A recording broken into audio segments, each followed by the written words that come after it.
নওশাদ সিদ্দিকী এমন একটা নেতা না, সেটা বাংলার জনগণ মানে যে মমতা ব্যানার্জি এবং অভিষেক ব্যানার্জি। কাকে চাইছো 2000 এই যে সামনে যে লোকসভা ভোট ফুটফাটা যে পঞ্চায়েতের লোকসভা ভোট আছে, কাকে চাইছো তুমি?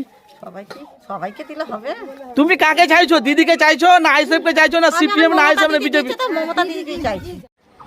প্রিয় সম্মানিত দর্শক বিন্দু, আপনারা দেখতে পাচ্ছেন FS Anarul media YouTube channel. আমি মোহাম্মদ আনারুল হোসেন। তো আপনারা জানেন যে আমাদের পশ্চিম বাংলায় যে সিপিএম, কংগ্রেস, আইএসএফ, তৃণমূল যে এখন পশ্চিমবাংলা যেভাবে এখন বিক্ষোভ যে জনসভা চলছে, তার মধ্যে আমরা মানুষের কাছে জনসমুদ্র মাসে মানুষের পাশে যাই। জনমত কার মানুষ বেশি মানুষকে সব চাইছে সেই দৃশ্য আপনাদেরকে দেখাবো। আমরা যার কাছে বাইট করছি, যার কাছে ভিডিও করছি, বেশিরভাগ 100-এর মধ্যে 85 থেকে 90% সব মানুষ সব আইএসএফকে খুঁজছে।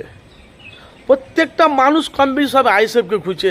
আসেন সেই চিত্রটি আপনারা সরাসরি দেখেন আমি কি বলছি, তারা কাকে চাইছে। দেখতে থাকুন এফএস আনারুল মিডিয়া চ্যানেলটিকে। ভালো লাগলে অবশ্যই চ্যানেলটিকে সাবস্ক্রাইব করে পাশে থাকা বেল আইকনটি ক্লিক করে রাখবেন। কেন এখন সামনে লোকসভা পঞ্চায়েত ভোট, অবশ্যই কমেন্ট বক্সে মতামত জানান। মুখ্যমন্ত্রী মমতা বন্দ্যোপাধ্যায় 12-13 বছর পশ্চিমবাংলা চালাচ্ছে, অনেক কিছু করেছে, তো অনেক কিছু করেছে। তারা বলবে যে দিদিকে ছাড়া অন্য কেউ যাবে। সরকাররা চোরে তিন চোরে খরচ এসব মেয়ে রেখা আছে, গরিবের ঘর ছেড়ে দিয়ে। সমস্ত আশা রাখি যে ভাইজান আমাদের জিতবে। নওশাদ ভাইজানকে ভালোবাসেন রাজনীতি সম্বন্ধে না পীড়িত ঘর সন্তান বলে? রাজনীতি তো ভালো। কংগ্রেস কার হাওয়া চলছে? ভোটার কাকে চাইছে ফুরফুরাতে? এই যে লোকসভা ভোটে দিদিকে চাইছে। দিদিকে? আচ্ছা, দিদির উন্নয়নে আইএসএফ করবে। এর আগে কোথায় ছিলে? কোন দলে ছিলেন? দিদিকে চাইছে না? নওশাদ সিদ্দিকীকে চাইছে, তারা বেনা ভোটার, তাদের এখন বয়সই হয়নি। ও তবু একটা আশাবাদী টিএমসি আসবে।